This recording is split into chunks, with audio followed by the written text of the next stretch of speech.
Imagine um relógio do tamanho de um sistema estelar. Suas engrenagens não são feitas de latão ou aço, mas de esferas colossais de gás e gelo, girando em um abismo silencioso.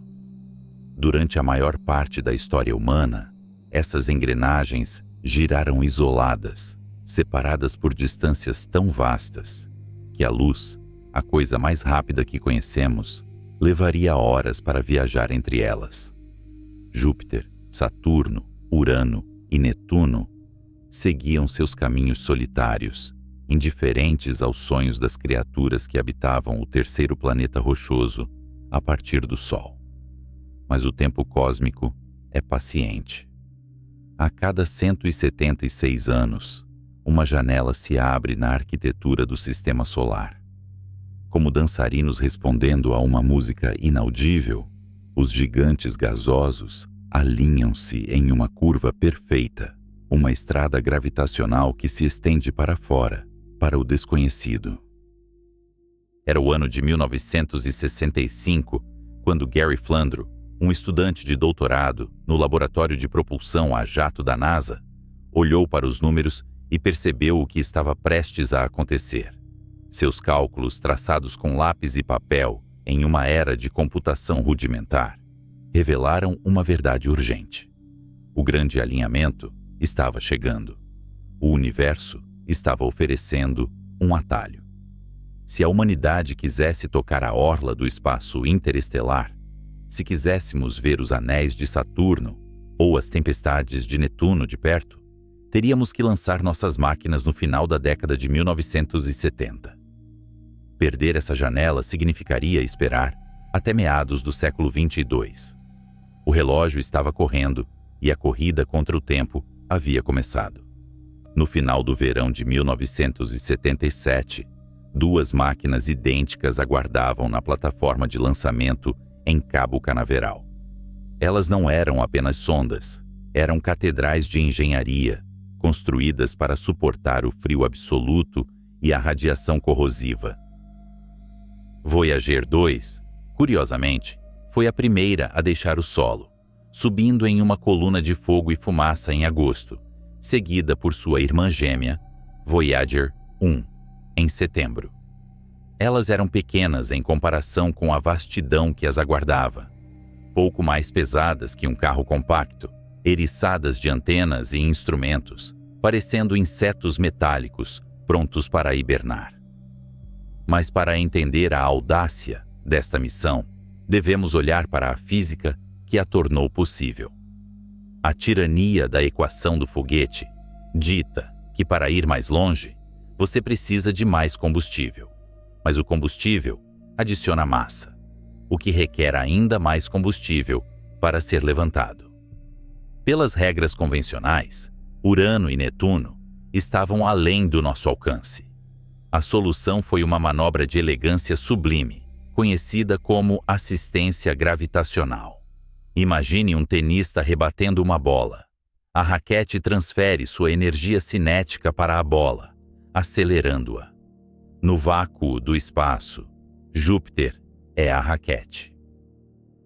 Quando a Voyager se aproxima do gigante gasoso, ela cai em seu poço gravitacional, ganhando uma velocidade imensa. Mas a natureza exige equilíbrio.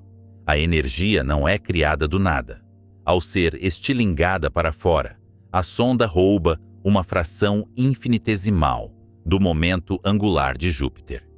O planeta desacelera em sua órbita ao redor do Sol, talvez atrasando-se um pé a cada trilhão de anos. Um preço irrisório para nos dar as estrelas. Esse roubo celestial permitiu que uma viagem que levaria 40 anos fosse condensada em apenas 12. Enquanto as sondas ascendiam através da atmosfera azul da Terra, deixando para trás as nuvens e os pássaros, elas carregavam algo mais do que câmeras e espectrômetros.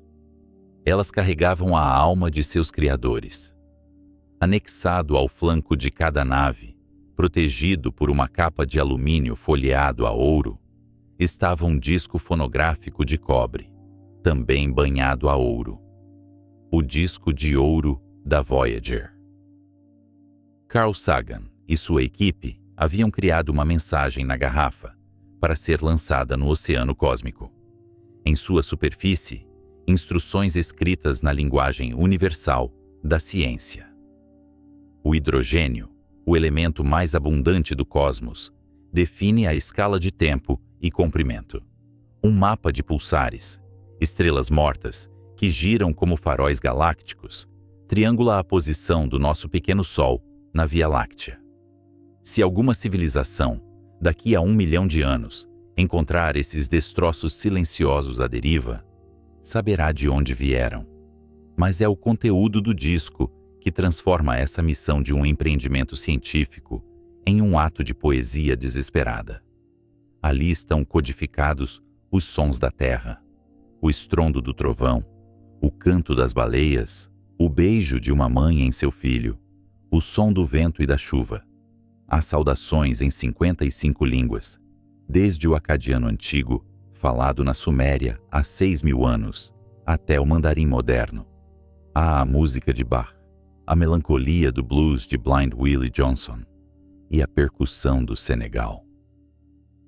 É uma tentativa de dizer ao vazio, e talvez a nós mesmos, que sentimos, que amamos, que criamos beleza diante da escuridão. A energia para alimentar esses instrumentos e manter o transmissor vivo não poderia vir do Sol. À medida que as Voyagers se afastassem, a luz solar se tornaria fraca e fria, incapaz de excitar os elétrons em um painel solar. Em vez disso, as sondas carregam corações nucleares, geradores termoelétricos de radioisótopos, ou RTGs. Dentro deles, esferas de plutônio 238 decaem espontaneamente. É o calor da morte atômica. A instabilidade do núcleo atômico, quebrando-se e liberando energia térmica, é convertida em eletricidade. É um fogo que queima sem oxigênio, uma brasa que manteria as sondas aquecidas enquanto mergulhavam na noite eterna. Quando a Voyager 1 finalmente se libertou da atração imediata da Terra e da Lua, ela olhou para trás. Em 18 de setembro de 1977, a uma distância de mais de 11 milhões de quilômetros, ela capturou a primeira imagem da Terra e da Lua, juntas em um único quadro. Eram dois crescentes frágeis suspensos no escuro.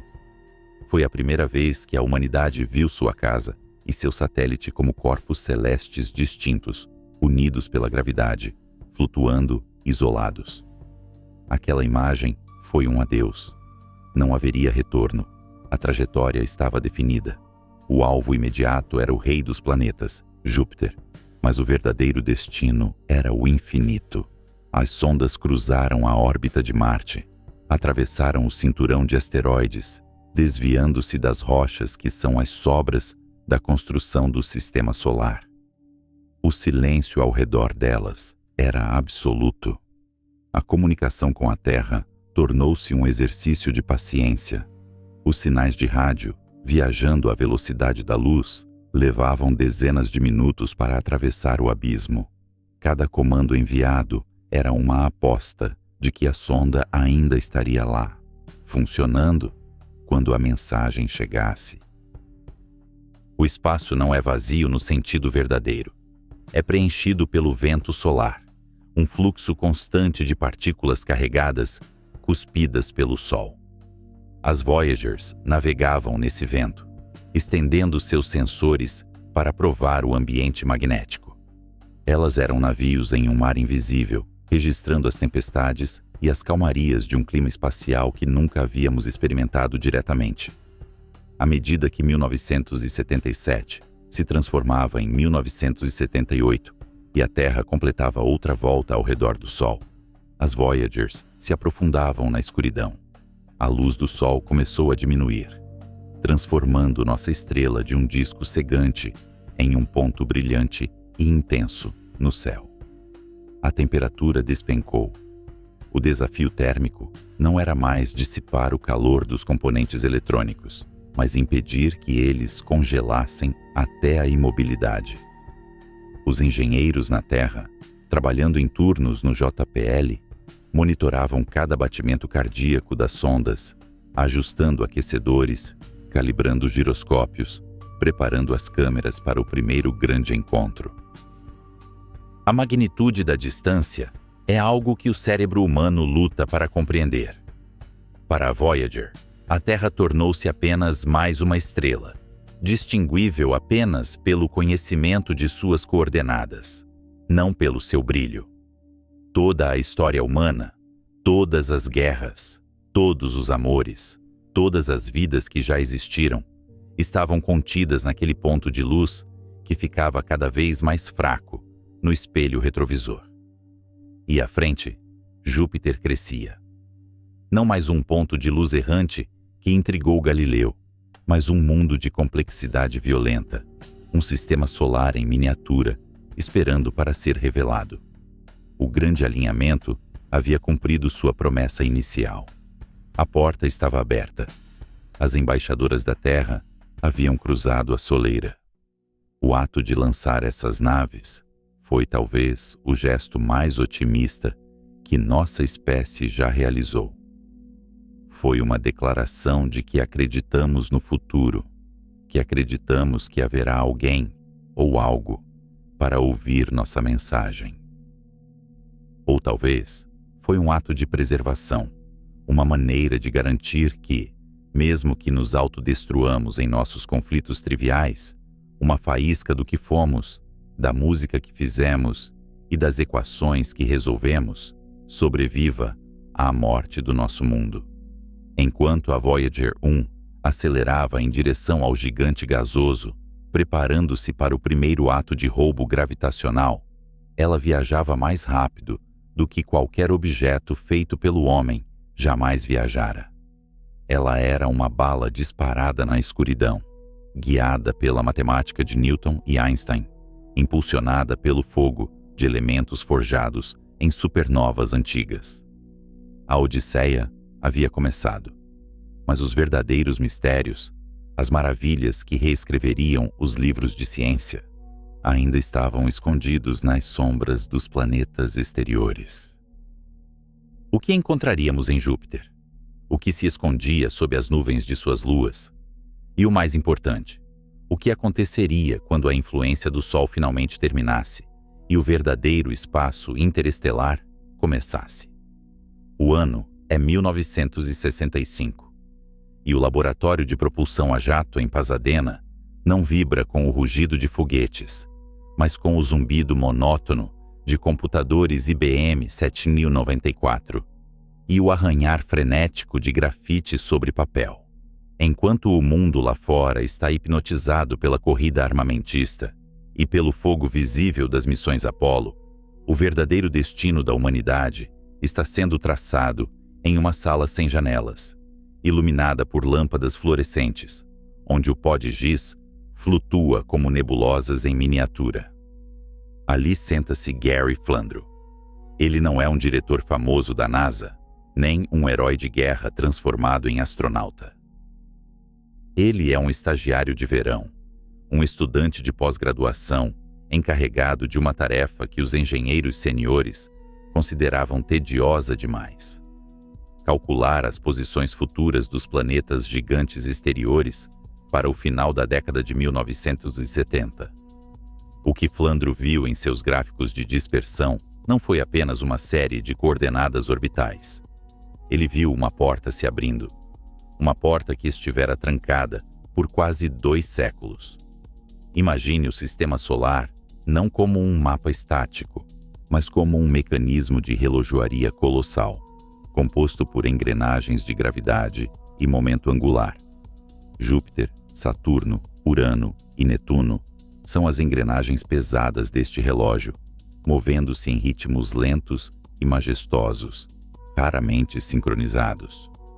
Na maior parte da história humana, esses mundos estiveram espalhados aleatoriamente ao redor do Sol, isolados em seus próprios quadrantes de escuridão.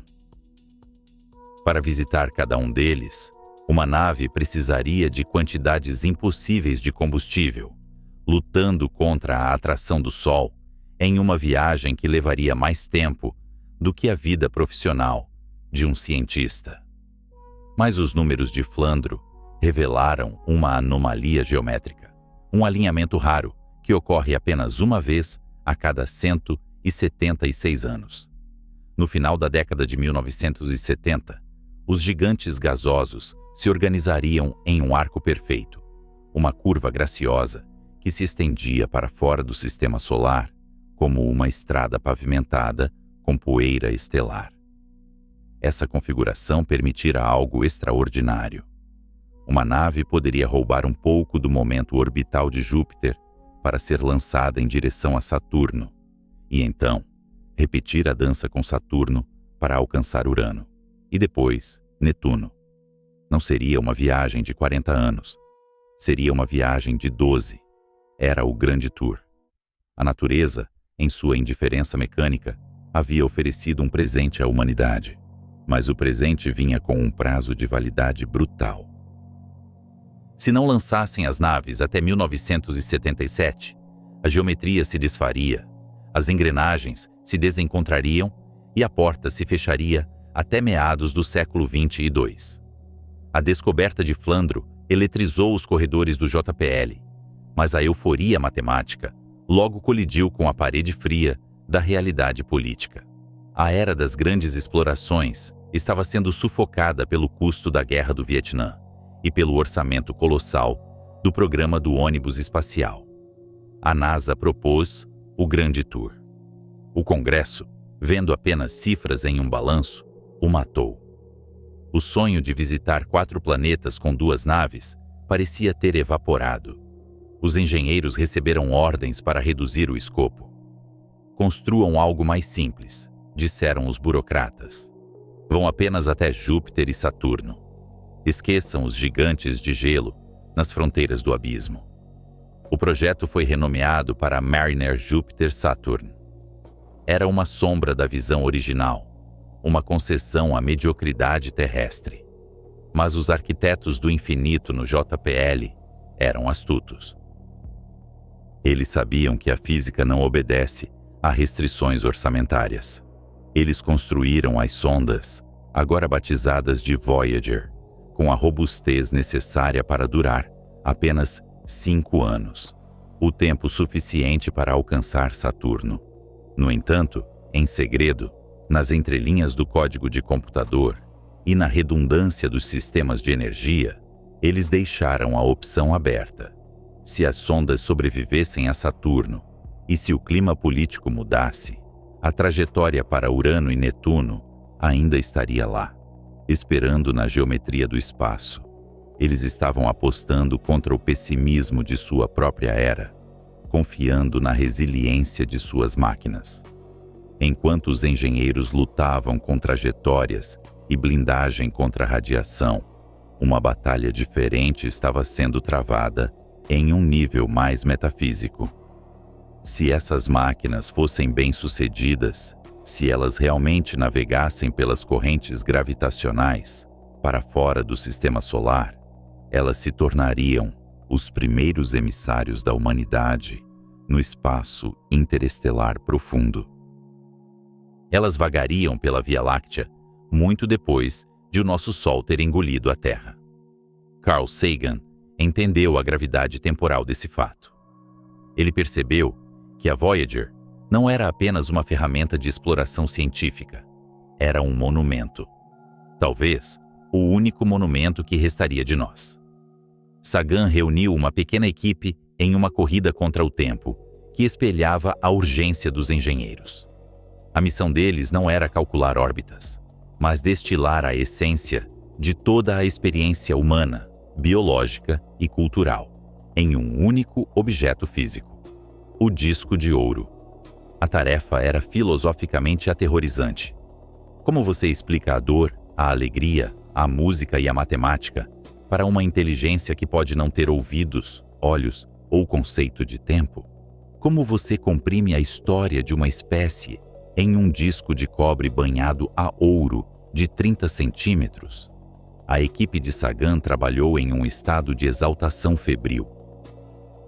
Eles precisavam escolher músicas, saudações em 55 línguas, sons da natureza e imagens codificadas em sinais analógicos. Cada escolha era uma exclusão dolorosa.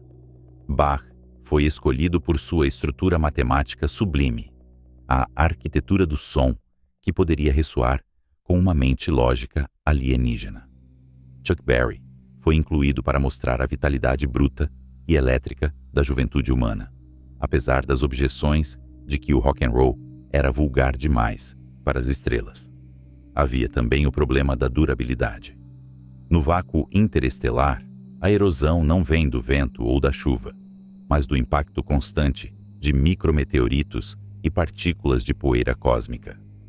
O disco precisava ser um tanque de guerra cultural. O ouro foi escolhido por sua inércia química, sua recusa em corroer.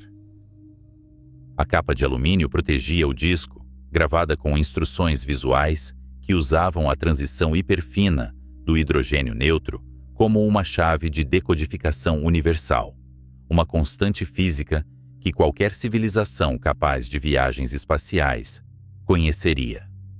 Mas Sagan queria mais do que apenas dados. Ele queria alma. Em um estúdio de gravação silencioso, Ann Druyan, a diretora criativa do projeto, conectou-se a sensores médicos para gravar suas ondas cerebrais e cardíacas.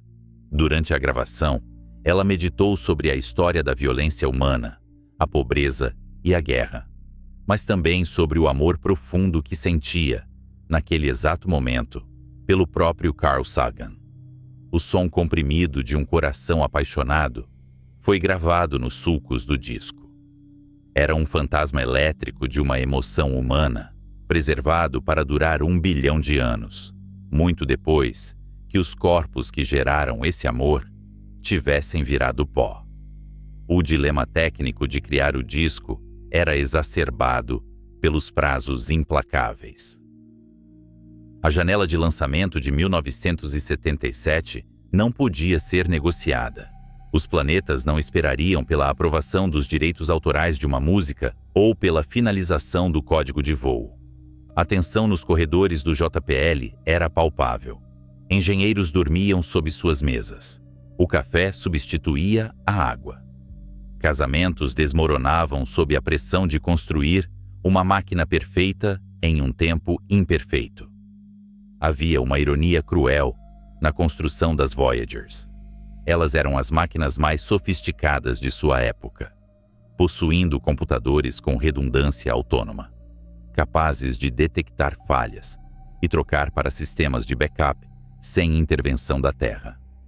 No entanto, a memória total desses computadores era infinitesimal para os padrões modernos, menos do que a chave de um carro de luxo do século XXI. Cada byte era um território disputado. Os programadores tiveram que realizar milagres de eficiência, escrevendo códigos que eram poemas de brevidade e lógica. Eles estavam construindo navios para navegar em um oceano de radiação. Júpiter, o primeiro destino, não era apenas um planeta. Era um monstro radiativo, cercado por cinturões de partículas carregadas que poderiam fritar os circuitos eletrônicos em segundos. As Voyagers precisavam ser blindadas, endurecidas, preparadas para mergulhar no inferno e sair do outro lado, ainda cantando suas canções binárias para a Terra. À medida que o verão de 1977 se aproximava, o Cabo Canaveral tornou-se o palco final deste drama.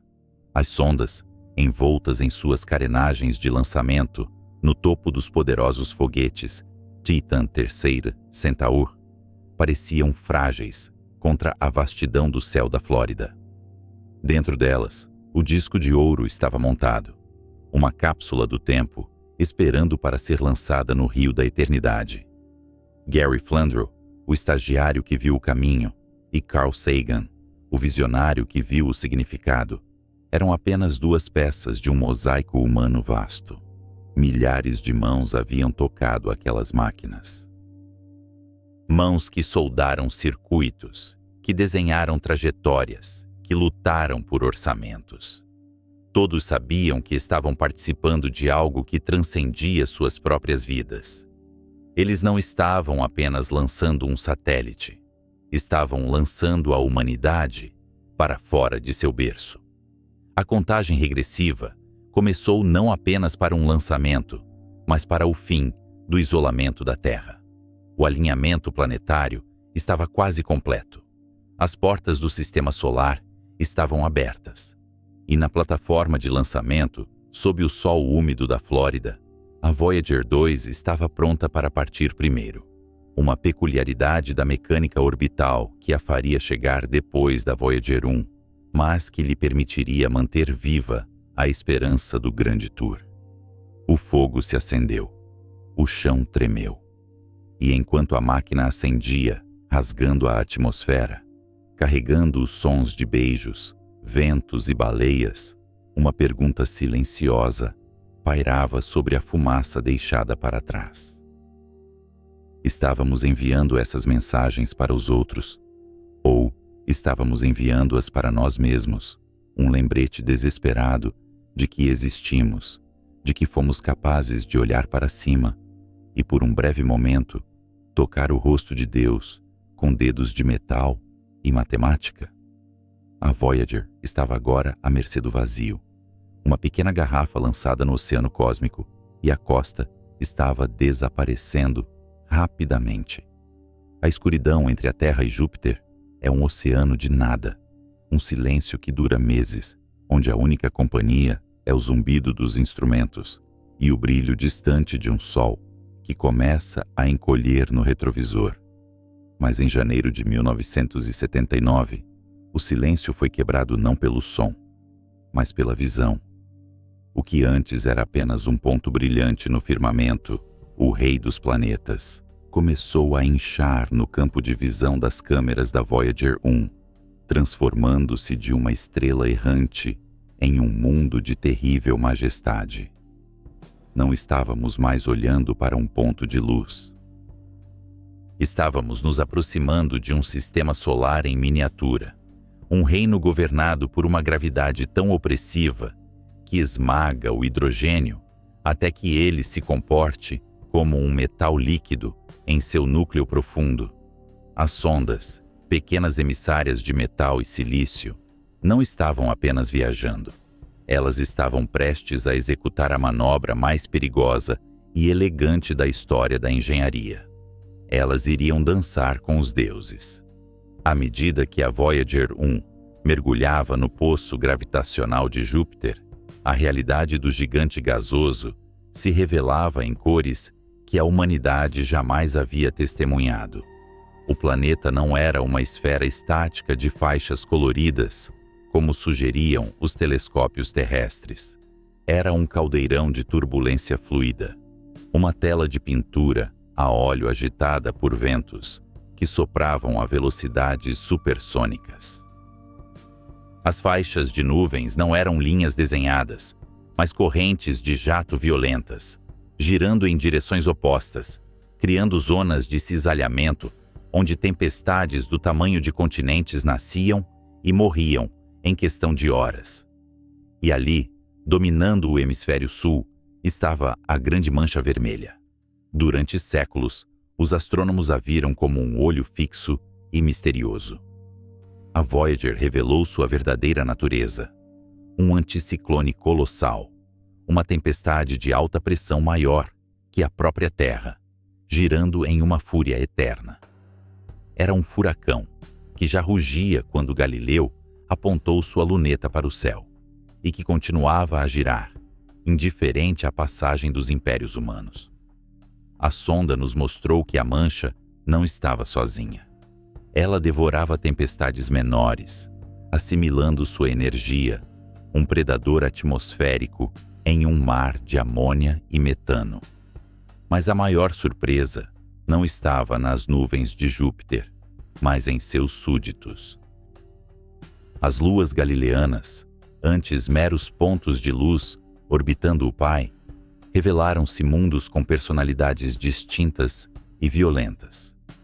Calisto e Ganimedes, marcados por crateras antigas, contavam a história dos bombardeios primordiais do Sistema Solar.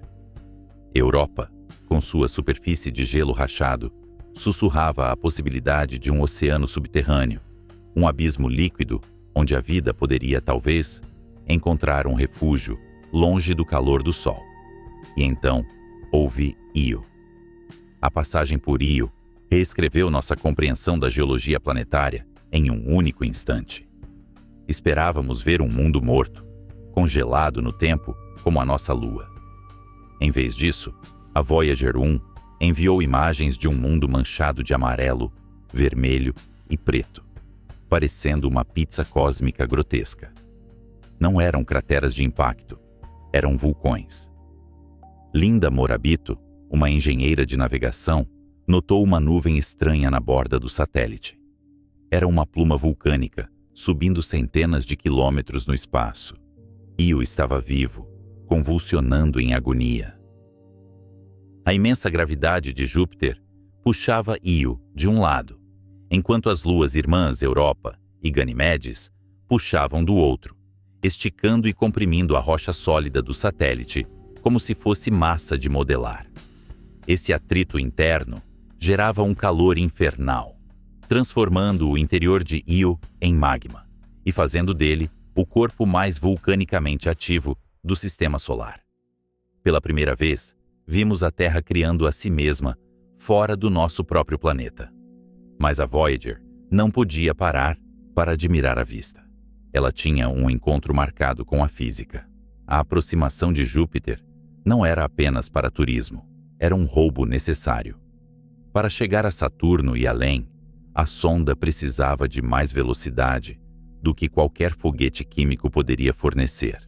Ela precisava roubar energia do próprio movimento de Júpiter ao redor do Sol.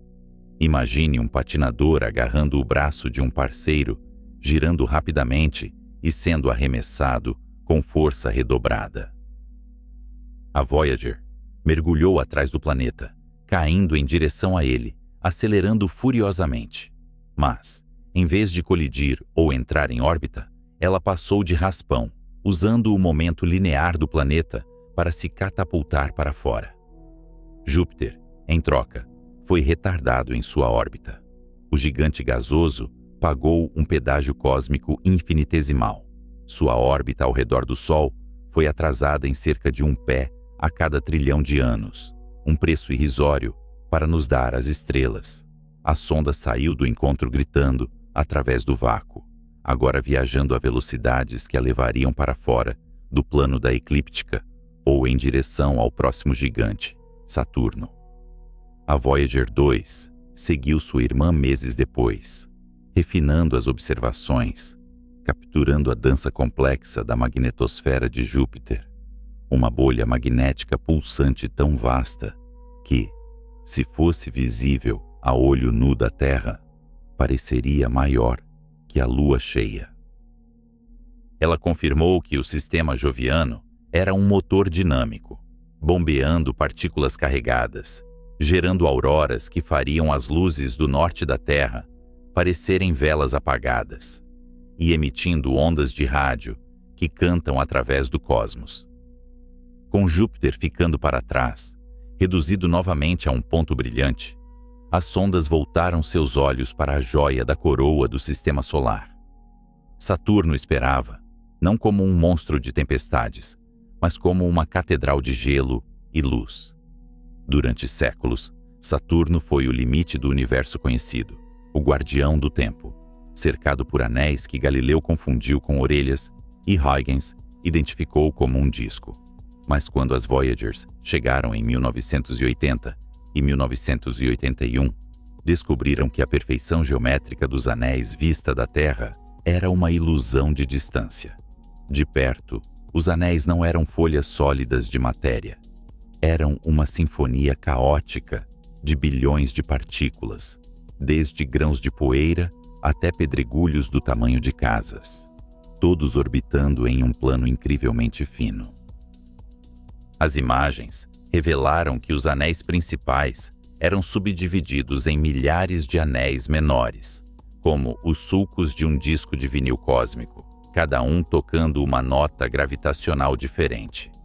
Vimos ondas de densidade espiralando através deles, padrões criados pelas ressonâncias com as luas do planeta.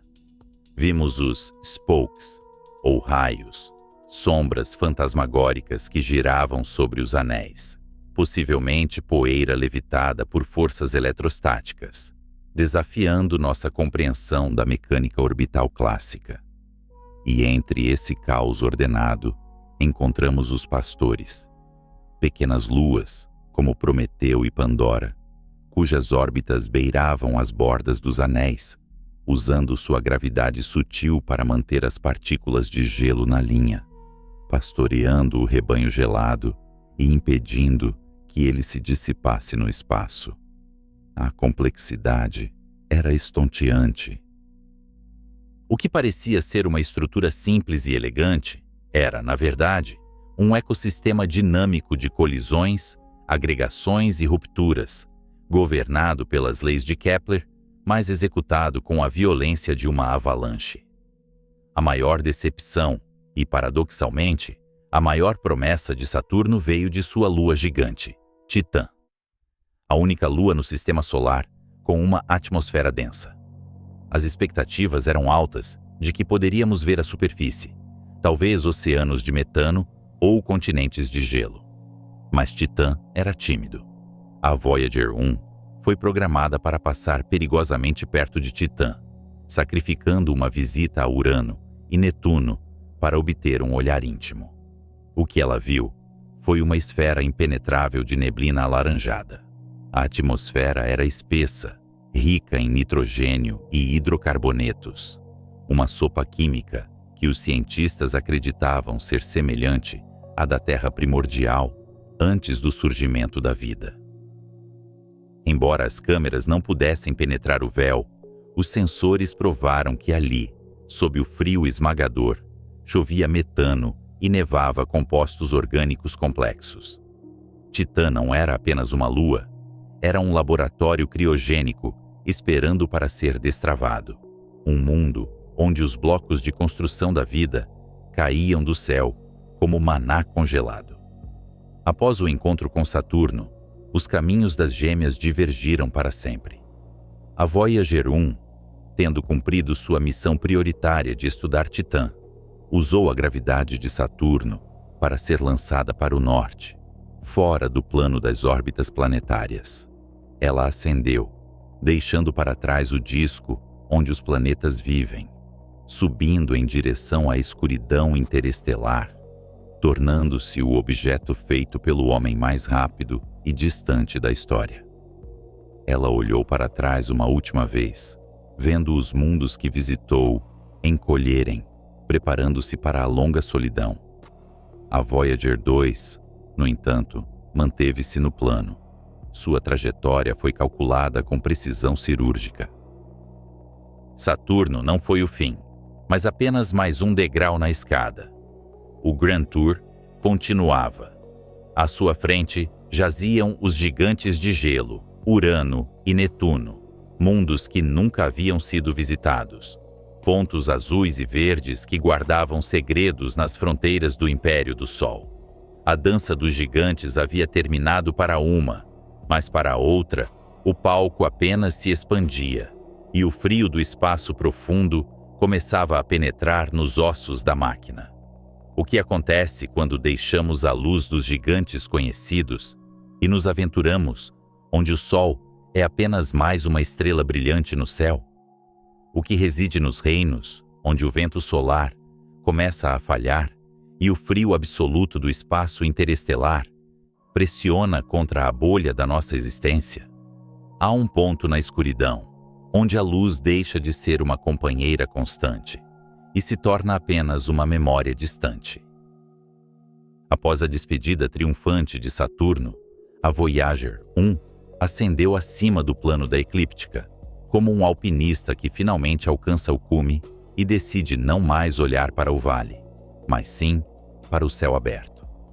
Ela deixou para trás o reino dos planetas para nunca mais retornar.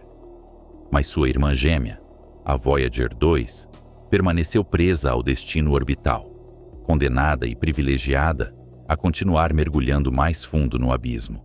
Ela agora viajava sozinha. À sua frente, Estendia-se um oceano de vazio tão vasto que a mente humana luta para compreendê-lo. Um silêncio de bilhões de quilômetros, onde o Sol, outrora, um disco soberano e abrasador, encolhia-se até se tornar pouco mais que a estrela mais brilhante de um firmamento indiferente. A luz solar que atingia a fuselagem da sonda era agora anêmica, fraca demais para aquecer, servindo apenas para iluminar o caminho em direção aos monarcas esquecidos do Sistema Solar. Estamos em janeiro de 1986. Na Terra, a humanidade olhava para o céu com uma mistura de ambição e tragédia iminente, pois a exploração espacial cobra seus preços em fogo e sangue. Enquanto os engenheiros do laboratório de propulsão a jato se preparavam para o encontro com Urano, o ônibus espacial Challenger se desintegrava na atmosfera da Flórida, lembrando a nossa espécie de sua fragilidade diante das forças que tentamos domar.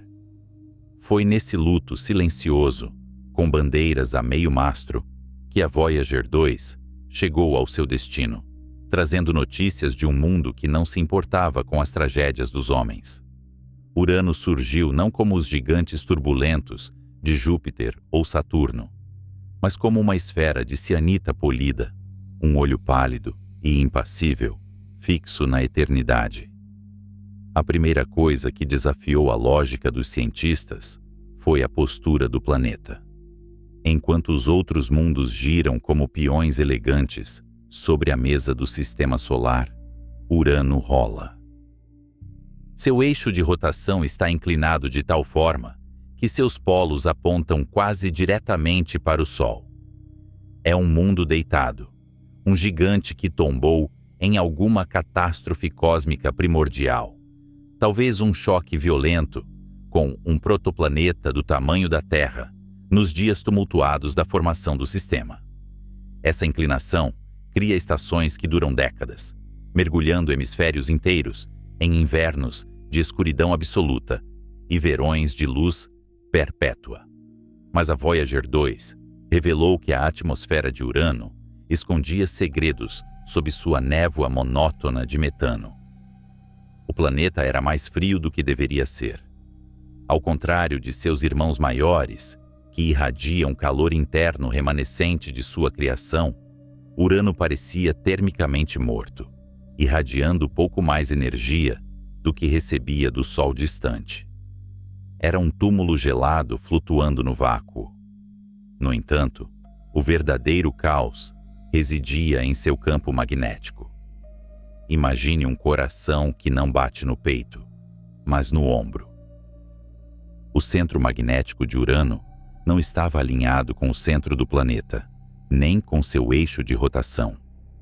Ele estava deslocado e inclinado de forma selvagem, criando uma magnetosfera saca-rolhas que se contorcia atrás do planeta como uma cauda ferida enquanto ele orbitava. Isso sugeria que o dínamo que gera esse campo não reside em um núcleo profundo de metal fundido, mas talvez em um oceano lamacento e condutor de água e amônia, agitado nas camadas intermediárias do planeta. E então havia Miranda. As luas dos gigantes gasosos costumam ser mundos mortos ou capturados, mas Miranda parecia o resultado de um acidente geológico. Sua superfície era uma colcha de retalhos de terrenos incompatíveis, com desfiladeiros vertiginosos que fariam o Grand Canyon parecer uma rachadura na calçada. Havia falésias de gelo com 20 quilômetros de altura e vales estriados que se assemelham a pistas de corrida cósmicas. Os geólogos olharam para as imagens enviadas pela Voyager e viram um mundo que talvez tenha sido despedaçado por um impacto e depois remontado pela gravidade, uma lua de Frankenstein, costurada às pressas antes que suas feridas pudessem cicatrizar.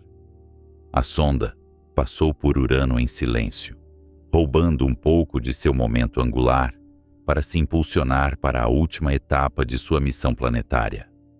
Foram necessários mais 3 anos e meio de solidão através do deserto negro. A distância da Terra era agora tão imensa que os sinais de rádio, viajando à velocidade da luz, levavam mais de 4 horas para chegar às antenas da rede de espaço profundo. A voz da Voyager tornara-se um sussurro, transmitindo com a potência de uma lâmpada de geladeira, exigindo que a humanidade aguçasse seus ouvidos eletrônicos ao máximo para captar a sinfonia de dados que vinha do limite do nosso domínio. Em agosto de 1989, o alvo final apareceu: Netuno. Se Urano era o monge pálido e estoico, Netuno era o deus do mar tempestuoso encarnado em gás. A cor era um azul profundo e elétrico, saturado pela absorção da luz vermelha pelo metano, mas muito mais vívido do que os modelos previam. E, ao contrário da face lisa de Urano, Netuno estava vivo. A Voyager revelou a grande mancha escura, uma tempestade anticiclônica do tamanho da Terra, um olho negro que observava o cosmos com malevolência. Nuvens brancas e cirros, compostas de cristais de metano congelado, corriam pela alta atmosfera, projetando sombras longas sobre o convés de nuvens azuis abaixo. Era uma visão de beleza aterrorizante, mas que trazia consigo um paradoxo termodinâmico que deixava os físicos perplexos. Netuno está 30 vezes mais longe do Sol do que a Terra. A luz solar lá é 900 vezes mais fraca. A energia disponível para impulsionar o clima deveria ser insignificante. Pela lógica convencional, quanto mais longe se vai, mais estático e congelado o mundo deveria ser. No entanto, a Voyager mediu ventos em Netuno que sopravam a velocidades supersônicas, ultrapassando 2.000 km por hora. Eram os ventos mais rápidos de todo o sistema solar. Como pode um motor funcionar tão rápido com tão pouco combustível? A resposta reside nas profundezas do planeta. Netuno, ao contrário de Urano, possui uma fornalha interna ardente.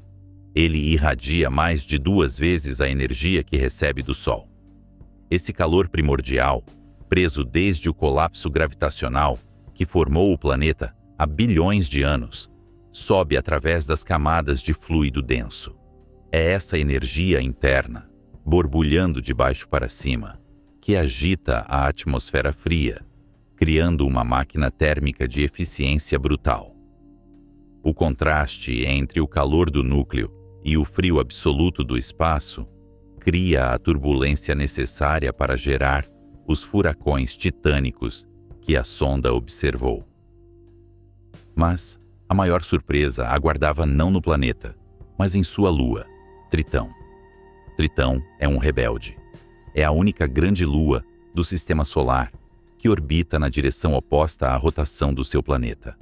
Um movimento retrógrado que grita sua origem alienígena. Tritão não nasceu lá. Ele era um vagabundo, um primo de Plutão, um príncipe do cinturão de Kuiper, que se aventurou muito perto e foi capturado pela gravidade impiedosa de Netuno. Essa captura foi um evento violento que provavelmente destruiu qualquer sistema de luas original que Netuno possuísse e derreteu o interior de Tritão através de forças de maré excruciantes. Quando a Voyager 2 sobrevoou este mundo adotado, a temperatura da superfície era de 235 graus Celsius negativos, o objeto mais frio já visitado por uma máquina humana até então. Em tal frio, o nitrogênio, que na Terra compõe a maior parte do ar que respiramos, congela-se sólido como rocha. A superfície de Tritão era uma paisagem de gelo de nitrogênio rosado e metano, marcada por terrenos que pareciam a pele de um melão cantaloupe. E então, contra o pano de fundo negro do espaço, as câmeras detectaram algo impossível. Plumas escuras subindo 8 quilômetros acima da superfície. Vulcões. Mas não vulcões de fogo e magma, como os da Terra ou de Io.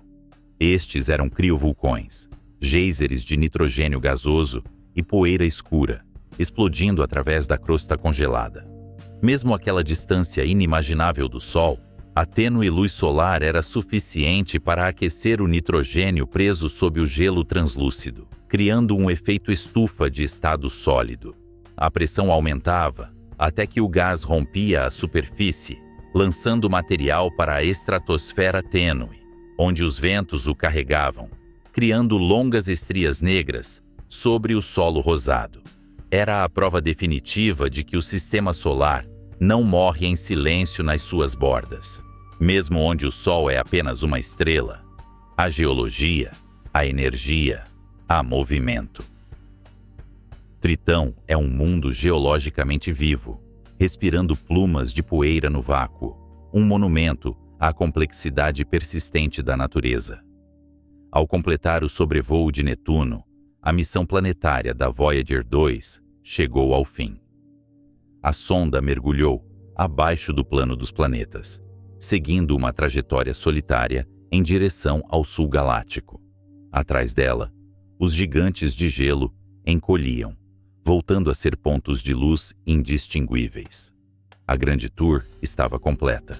As sondas haviam visitado os 4 gigantes gasosos, revelado dezenas de luas, descoberto anéis e reescrito os livros de astronomia. Mas agora, a natureza da missão mudava fundamentalmente. Não haveria mais encontros, não haveria mais fotos de mundos coloridos preenchendo o enquadramento. As câmeras seriam eventualmente desligadas para poupar energia, pois não havia mais nada para ver além da escuridão pontilhada de estrelas distantes.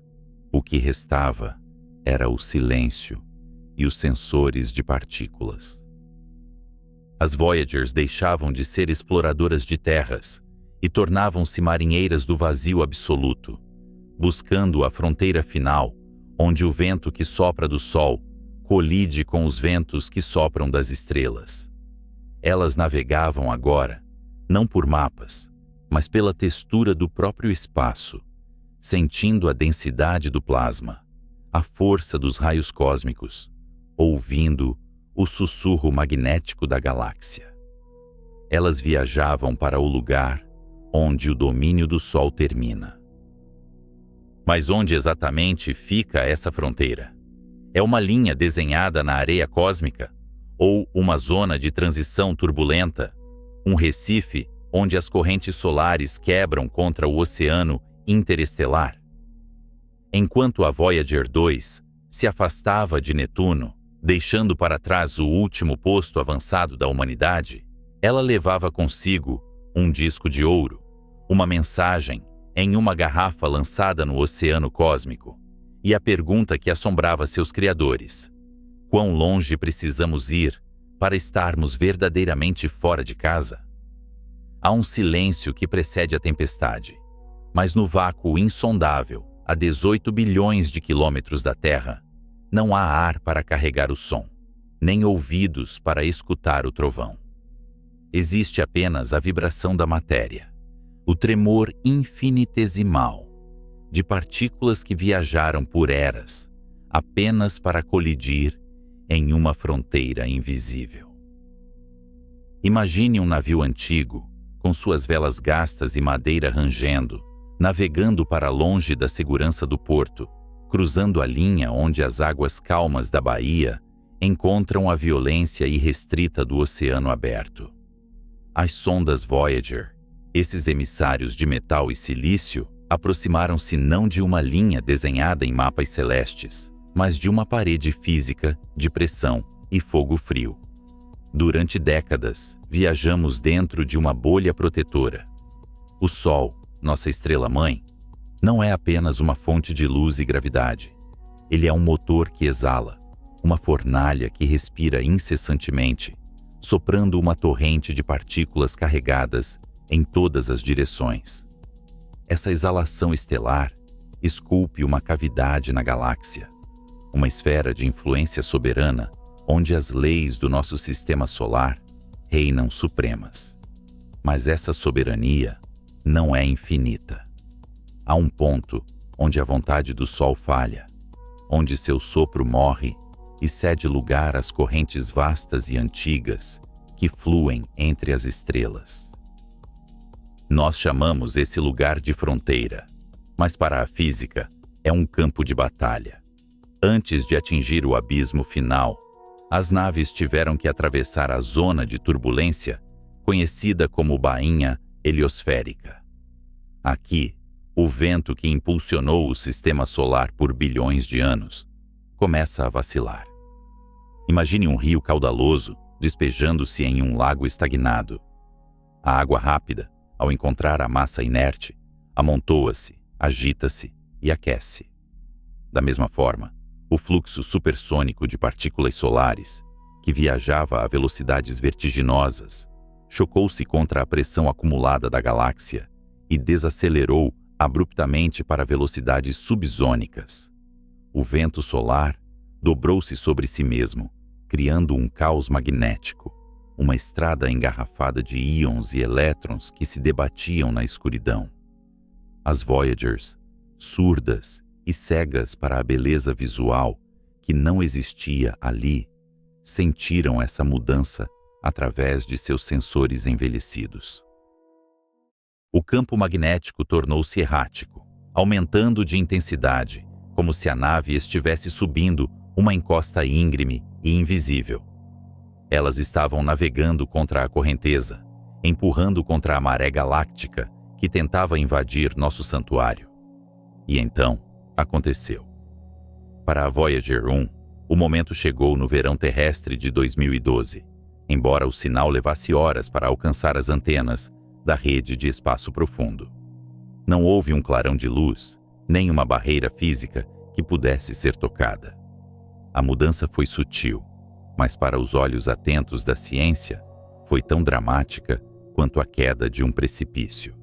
Os instrumentos a bordo, projetados nos anos 70 e operando com a memória de computadores mais simples que uma calculadora de bolso moderna, começaram a reportar o impossível.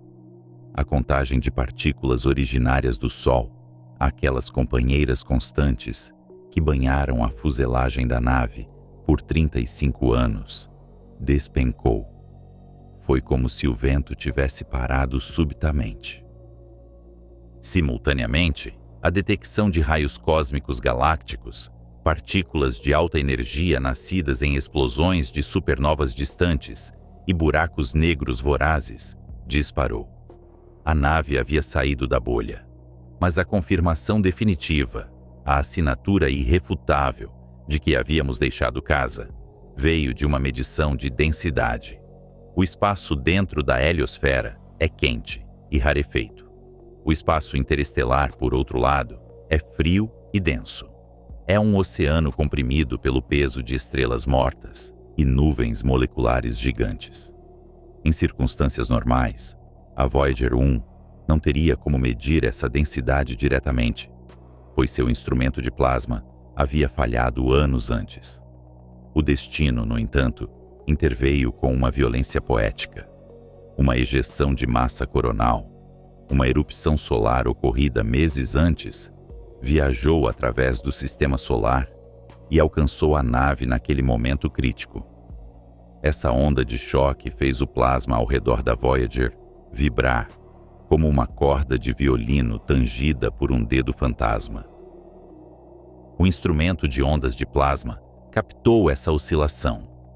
A frequência do som, traduzida para dados audíveis, revelou um tom agudo, muito mais alto do que qualquer coisa ouvida antes dentro da heliosfera. A física é clara e implacável. Quanto mais denso o meio, mais alta a frequência de oscilação. Os cálculos foram feitos e refeitos. A densidade do plasma ao redor da nave havia saltado 40 vezes. Não havia mais dúvida. Aquele aumento súbito confirmou que a Voyager 1 não estava mais navegando no vento rarefeito do Sol. Ela estava flutuando no meio interestelar, nadando nas águas profundas do oceano cósmico. A heliopausa havia sido cruzada. Pense no significado monumental disto. Pela primeira vez na história de 4 bilhões de anos da vida na Terra, um objeto construído por mãos biológicas, forjado a partir de minerais extraídos da crosta de um pequeno planeta rochoso, escapou da tirania gravitacional e magnética de sua estrela. Nós perfuramos o véu.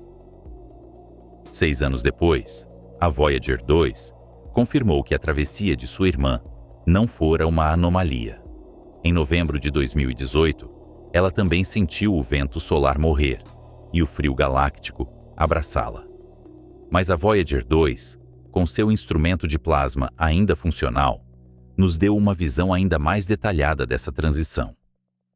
Ela nos mostrou que a fronteira não é uma parede sólida, mas uma membrana complexa e permeável, onde vazamentos de partículas solares escapam para a galáxia e onde a matéria interestelar tenta se infiltrar, como água penetrando as rachaduras de um dique. Neste novo reino, o ambiente é hostil e estranho. O plasma aqui é denso, mas incrivelmente frio em termos de temperatura térmica, embora as partículas individuais possuam energias cinéticas extremas. É o material de que as estrelas futuras serão feitas, uma sopa primordial de hidrogênio e hélio, temperada com a poeira de eras passadas. A proteção do campo magnético solar ficou para trás. Agora, o casco das Voyagers é bombardeado incessantemente pela radiação crua da Via Láctea. Sem o escudo do Sol, elas estão expostas à fúria total do universo. Cada centímetro quadrado de suas superfícies metálicas está sendo erodido lentamente por impactos de micropartículas e raios cósmicos que viajam perto da velocidade da luz. Elas tornaram-se cápsulas do tempo à deriva em um mar eterno. A Terra, vista dali, não é mais nem mesmo aquele pálido ponto azul famoso. Ela está perdida no brilho ofuscante do Sol, que agora parece apenas uma estrela excepcionalmente brilhante entre tantas outras, despida de sua majestade dominante. As constelações começam a se distorcer sutilmente à medida que as naves avançam, pois a perspectiva fixa que guiou os navegadores terrestres por milênios não se aplica mais a quem se tornou um cidadão da galáxia. Ao cruzar a heliopausa, as Voyagers não apenas mudaram de localização, elas mudaram de status ontológico. Elas deixaram de ser satélites do Sol para se tornarem satélites do centro galáctico. Elas entraram em uma órbita que durará centenas de milhões de anos, circulando o coração da Via Láctea muito depois de nossa civilização ter desaparecido, muito depois de as pirâmides terem virado areia e as nossas cidades terem sido reclamadas pelas florestas ou pelo gelo. O que elas encontram agora é o verdadeiro vazio, o espaço entre os espaços. Mas este vazio não é nada. Ele é rico em campos magnéticos entrelaçados que se estendem por anos-luz, filamentos de energia que conectam aglomerados de estrelas, como neurônios em um cérebro cósmico. As Voyagers detectam um zumbido constante, uma pressão persistente do meio interestelar, que sugere que o espaço vazio tem uma textura, uma substância, uma realidade tangível que desafia nossa intuição primata. Estamos agora, através de nossos emissários robóticos, tocando a matéria que existe desde o início do tempo, inalterada e intocada pelo calor de qualquer estrela. É o ar frio da noite cósmica entrando pela janela aberta. E enquanto as baterias nucleares decaem lentamente, transformando o calor do plutônio em eletricidade cada vez mais escassa, os instrumentos continuam a provar esse novo ambiente, enviando sussurros de dados através do abismo, relatórios de batedores que foram mais longe do que qualquer um ousou sonhar. A travessia da heliopausa marca o fim da infância da humanidade no espaço. Não estamos mais confinados ao berço. Colocamos um pé fora de casa, na escuridão vasta, onde os monstros e as maravilhas habitam. E a pergunta que ressoa no silêncio entre as estrelas, enquanto as Voyagers mergulham cada vez mais fundo na noite eterna, não é mais sobre o que encontraremos lá fora, mas sobre quem nós nos tornaremos ao compreender a verdadeira escala de nossa solidão. O que significa ser humano quando a própria referência do nosso Sol é deixada para trás, reduzida a um simples ponto de luz em um mar de bilhões? Imagine um alpinista preso no cume da montanha mais alta e fria do mundo, onde o ar é rarefeito e a noite dura uma eternidade. Ele possui apenas uma pequena lanterna a óleo, cuja chama diminui imperceptivelmente a cada hora que passa. Para sobreviver, ele deve tomar decisões impensáveis. Primeiro, ele para de mover os dedos dos pés. Depois, as mãos. Ele sacrifica a sensação de toque, a capacidade de ver o horizonte, tudo para manter o calor vital fluindo apenas para o coração e o cérebro.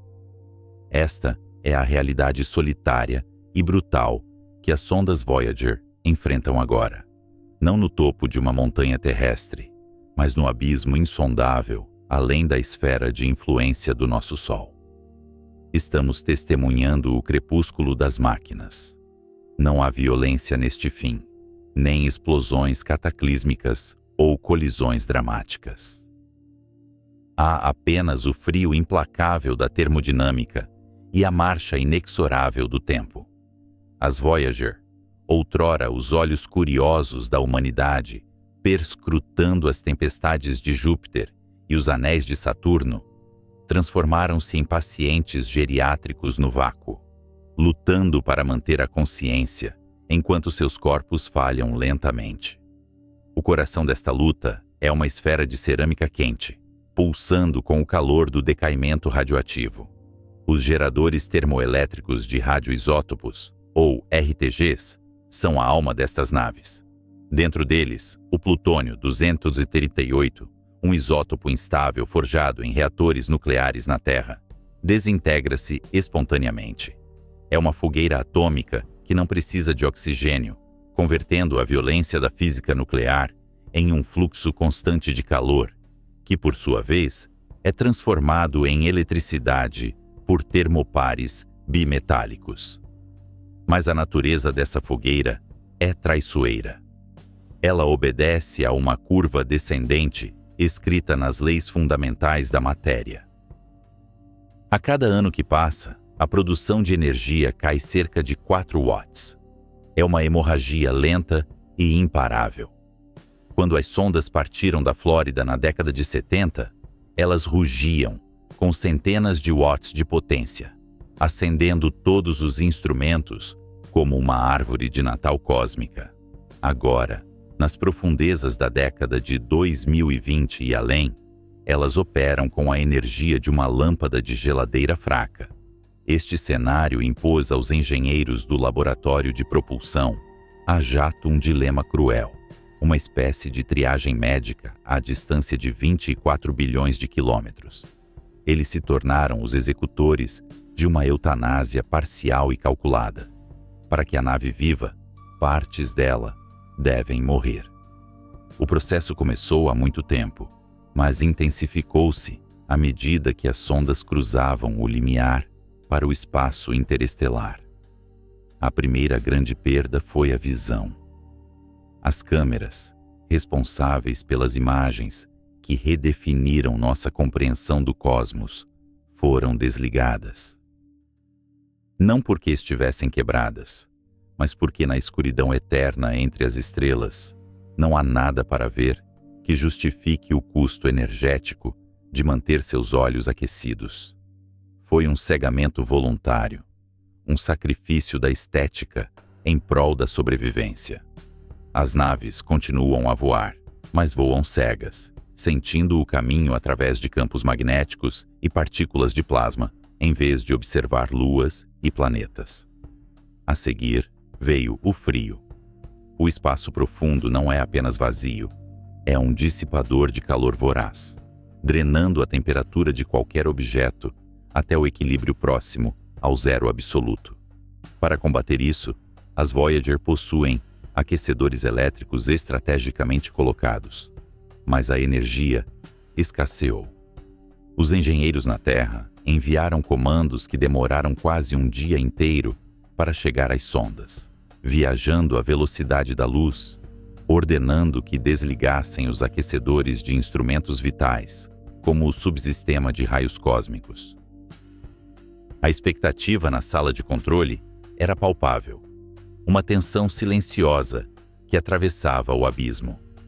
Sem aquecimento, a temperatura dos instrumentos despencou para dezenas de graus abaixo dos limites testados em laboratório. A física dos materiais sugeria que o metal se contrairia, as soldas quebrariam, a eletrônica congelaria em um rigor mortis tecnológico. Mas, em um testemunho da engenharia robusta de uma era passada, os instrumentos continuaram a funcionar. Eles operam agora em um estado de hipotermia profunda, teimosos, recusando-se a sucumbir ao gelo, enviando dados trêmulos de volta para seus criadores. Essa resiliência transforma a narrativa técnica em uma tragédia heróica. Cada instrumento desligado é um adeus. O espectrômetro ultravioleta, o detector de plasma, o subsistema de rádio planetário. Um a um, eles ficam em silêncio. A sinfonia de dados que antes chegava à Terra, cantando sobre a composição de atmosferas e a densidade de anéis, foi reduzida a um solo minimalista. Um bip monótono que diz apenas: eu ainda estou aqui. Eu ainda sinto o vento das estrelas. No entanto, antes que a cegueira total se instalasse, houve um momento de clareza transcendente que definiu o legado filosófico desta missão. Foi o momento em que a Voyager 1, obedecendo a um comando audacioso, girou sobre seu eixo para olhar para trás, para o lugar de onde veio. Imagine estar em um oceano tão vasto que a costa desapareceu há semanas. Você se vira e vê, no horizonte distante, não um continente, mas o brilho fraco de um farol. Essa foi a visão da Voyager. O Sol, nosso tirano gravitacional, a fornalha que dá vida a tudo o que conhecemos, foi reduzido a apenas mais uma estrela brilhante no firmamento, distinguível das outras apenas por sua luminosidade superior, mas desprovida de seu disco dourado e de seu calor abraçador. E ao lado dessa estrela, suspenso em um raio de luz espalhado pela ótica da câmera, estava um pixel. Um pálido ponto azul. Aquele pixel contém todas as guerras já travadas, todos os impérios que ascenderam e caíram, todo o amor, todo o ódio, toda a música e toda a ciência que a espécie humana já produziu. A imagem não tinha valor científico intrínseco. Não revelou novos dados sobre a atmosfera terrestre ou a geologia planetária. Seu valor era puramente existencial. Foi um espelho erguido pela máquina moribunda para mostrar aos seus criadores a sua verdadeira escala no universo.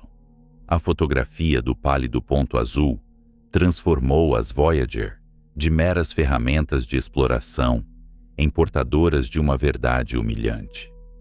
Ela demonstrou que a nossa grandiosidade é uma ilusão de ótica provocada pela nossa falta de perspectiva. As sondas, ao se afastarem, não apenas mapearam o sistema solar, mas mapearam o nosso isolamento.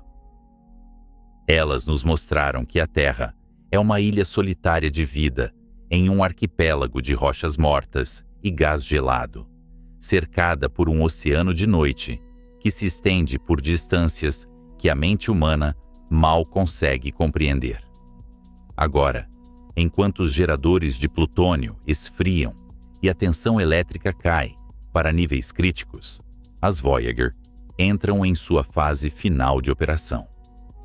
A NASA gere este declínio com a reverência de quem cuida de um parente idoso nos seus últimos dias.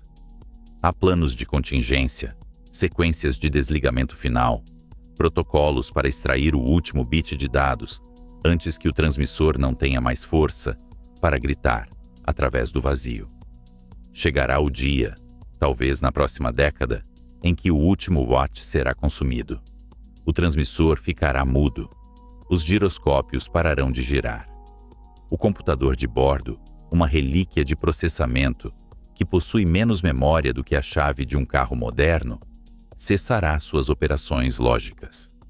A nave se tornará inerte, mas a morte eletrônica não é o fim da viagem. É aqui que a física cede lugar à metafísica. Quando a corrente elétrica cessar, as Voyager deixarão de ser exploradoras ativas e se tornarão cápsulas do tempo. Elas se tornarão os objetos mais solitários da história, preservados perfeitamente pelo vácuo.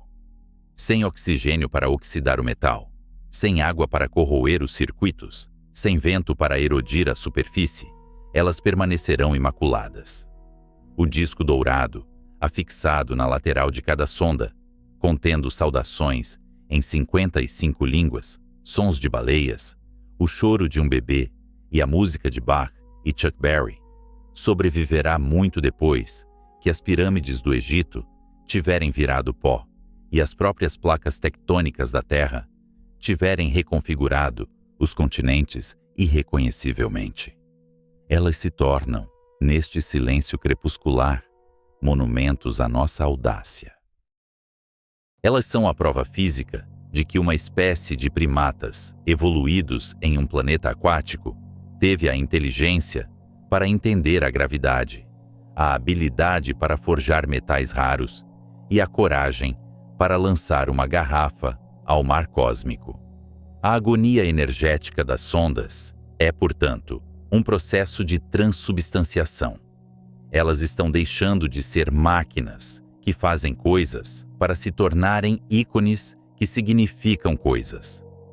Enquanto a Terra continua a girar em torno do Sol, absorta em suas crises momentâneas e em sua política efêmera, as Voyager continuam a deslizar para fora, a 17 km por segundo, carregando a memória de quem fomos. O silêncio que se aproxima não é um vazio, é um espaço sagrado. É o silêncio de uma catedral após o fim da música, onde o eco ainda ressoa nas pedras. À medida que os engenheiros na Terra se preparam para enviar os últimos comandos, eles sabem que não estão apenas desligando um interruptor. Eles estão libertando as naves de sua servidão aos dados para que possam cumprir seu destino final como embaixadoras fantasmas. E se, em um futuro distante, bilhões de anos à frente, quando o nosso Sol inchar e engolir a Terra em fogo, apagando todos os vestígios de nossa existência biológica e arquitetônica, as Voyager ainda estiverem lá fora, vagando intactas pela Via Láctea, quem poderá dizer que a humanidade desapareceu completamente? A verdadeira jornada não termina com o fim da energia. O fim da transmissão é apenas o começo da eternidade. No frio absoluto, onde o tempo perde o seu significado humano, o viajante silencioso continua, levando consigo a centelha de uma civilização que ousou olhar para o céu e perguntar: o que existe lá fora? Imagine um tempo em que as constelações familiares, aquelas linhas imaginárias que desenhamos no céu noturno para contar as histórias dos nossos deuses e heróis, se desfizeram. As estrelas não são estáticas, elas são viajantes inquietas, e ao longo de éons, a deriva estelar desfigurou o Cruzeiro do Sul e desmembrou Órion. Neste futuro distante, o Sol que conhecemos mudou de temperamento. Ele inchou, tingindo-se de um vermelho furioso e melancólico, engolindo os planetas interiores em seu abraço final e ardente. A Terra, o berço azul de toda a consciência que já conhecemos, foi reduzida a cinzas ou vaporizada, apagada, da existência física. No entanto, muito além da órbita de Plutão, muito além da nuvem de Oort, onde a gravidade da nossa estrela natal é apenas um sussurro esquecido contra o ruído de fundo da galáxia, dois pequenos objetos manufaturados persistem. Aqui, no silêncio absoluto do espaço profundo, a Voyager 1 e a Voyager 2 continuam sua deriva. Elas estão mortas, no sentido elétrico da palavra. Os geradores termoelétricos de radioisótopos, que outrora pulsavam com o calor do decaimento do plutônio como um coração artificial, esfriaram há muito tempo. Os elétrons pararam de fluir através de seus circuitos de cobre e silício. As câmeras que capturaram os anéis de Saturno e o grande ponto escuro de Netuno estão cegas, congeladas em temperaturas próximas do zero absoluto. Mas a morte de uma máquina é diferente da morte de um organismo. Não há apodrecimento, não há vermes, não há decomposição biológica. No vácuo, a entropia age com uma paciência geológica. Sem atmosfera para corroer o metal e sem água para oxidar os circuitos, as Voyagers tornaram-se as coisas mais próximas da imortalidade que a humanidade já produziu. Elas são cápsulas do tempo, preservadas em âmbar cósmico. A única ameaça real à integridade física dessas naves vem da erosão causada pela poeira interestelar. O meio interestelar não é um vazio perfeito. Ele é permeado por minúsculos grãos de matéria, silicatos e gelo que colidem com a fuselagem das sondas.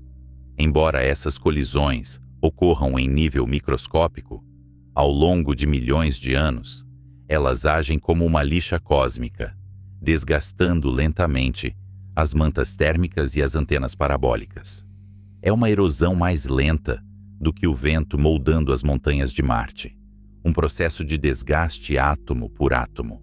Mas o núcleo das naves, o esqueleto de alumínio e titânio, resistirá. Anexado a este esqueleto metálico, protegido por uma capa de alumínio galvanizado com urânio 238 ultrapuro, repousa o verdadeiro legado da missão: o disco de ouro. Este objeto transcende sua função original de armazenamento de dados. Ele se tornou um artefato sagrado, uma relíquia de uma civilização extinta. O ouro é um metal nobre, inerte, indiferente às reações químicas que degradam outros materiais. As ranhuras gravadas na superfície do disco, que contém as instruções binárias para decodificar imagens e as ondas analógicas de som, permanecerão legíveis por bilhões de anos. Pense na magnitude disso. Muito depois de as pirâmides do Egito terem sido reduzidas à areia pelo vento do deserto. Muito depois de os continentes da Terra terem colidido e se reformado em novas Pangeias. E muito depois de a própria Terra ter sido calcinada pela fase de gigante vermelha do Sol. As ranhuras microscópicas no disco de ouro permanecerão intactas. Lá, congelado na estrutura física do metal, está o som de um beijo, o riso de uma criança, o canto das baleias jubarte saudando as profundezas dos oceanos que já não existem. Lá está a música de Bach, a matemática sublime do concerto de Brandemburgo, ecoando uma ordem lógica e bela que desafia o caos do universo. As ondas cerebrais de uma mulher apaixonada estão gravadas ali, um fantasma neurológico preservado em cobre banhado a ouro, sonhando eternamente no vácuo. As Voyagers deixaram de ser exploradoras científicas para se tornarem embaixadoras póstumas. Elas não orbitam mais o Sol. Elas orbitam o centro da Via Láctea. A galáxia é um vasto carrossel de estrelas, gás e matéria escura, girando majestosamente no teatro do cosmos. O Sol leva cerca de 250 milhões de anos para completar uma única volta, um período que chamamos de Ano Galáctico. As Voyagers agora marcham ao ritmo desse relógio titânico. Elas se movem em uma trajetória que as fará oscilar para cima e para baixo através do plano galáctico, como cavalos em um carrossel, enquanto circundam o buraco negro supermassivo no coração da Via Láctea, Sagitário A. A cada revolução, elas testemunharão o nascimento de novas estrelas em nebulosas distantes e a morte violenta de supernovas.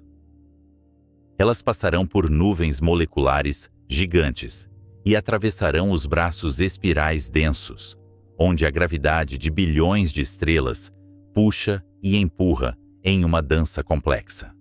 Em cerca de 40 mil anos, a Voyager 1 passará a uma distância relativamente curta, em termos astronômicos, da estrela Gliese 445. Mais curta, aqui é um eufemismo para anos-luz. As sondas são garrafas lançadas no oceano cósmico, mas o oceano é vasto demais e as garrafas são pequenas demais. A probabilidade de que sejam encontradas por outra inteligência é estatisticamente insignificante, próxima de zero. Mas a estatística ignora a poesia do gesto. A intenção da mensagem é tão importante quanto a sua recepção. Ao lançarmos estas naves, realizamos um ato de esperança suprema. Nós olhamos para o abismo escuro e frio e dissemos: nós estivemos aqui. Nós sentimos, nós pensamos, nós criamos música. É uma afirmação de existência contra a indiferença do universo. A física dita que a entropia sempre aumenta, que a desordem consome a ordem, que toda a informação tende a se degradar em ruído térmico. As Voyagers são a nossa rebelião contra a segunda lei da termodinâmica.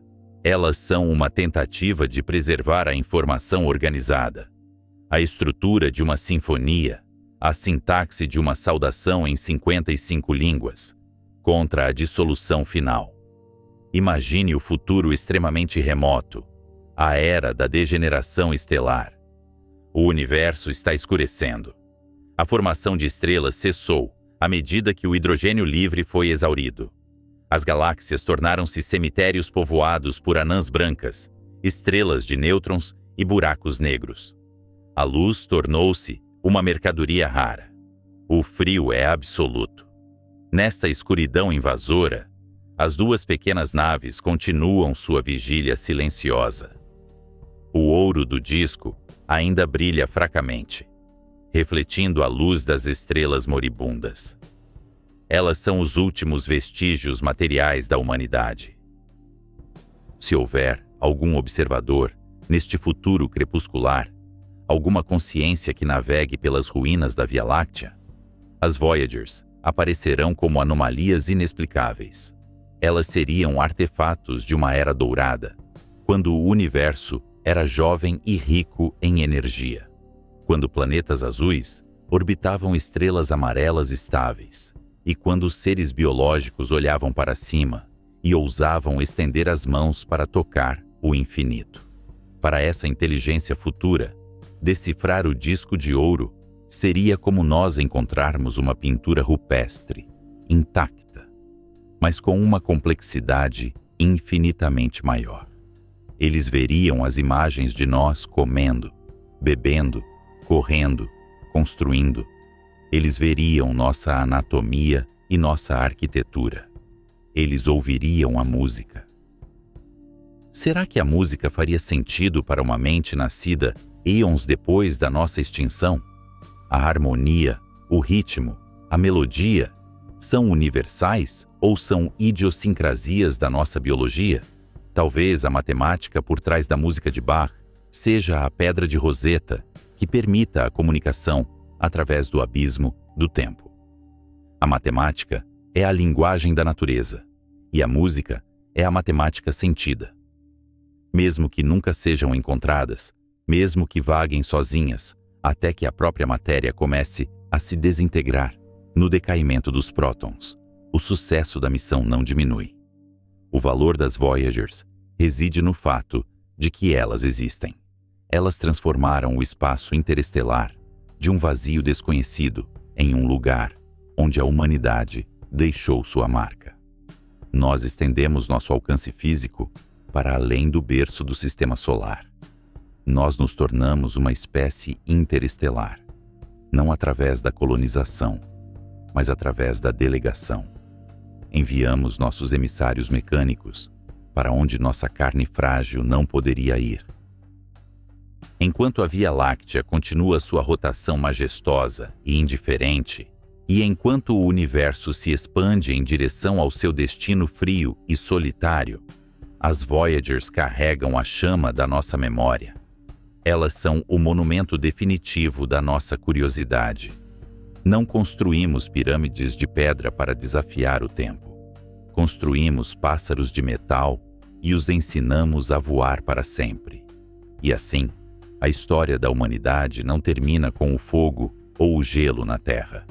Ela continua em uma órbita silenciosa, preservada em sulcos de ouro, viajando através da noite eterna, sussurrando para as estrelas que, uma vez, em um pequeno planeta azul, houve música, houve amor e houve a coragem de olhar para o céu e perguntar o que havia lá fora.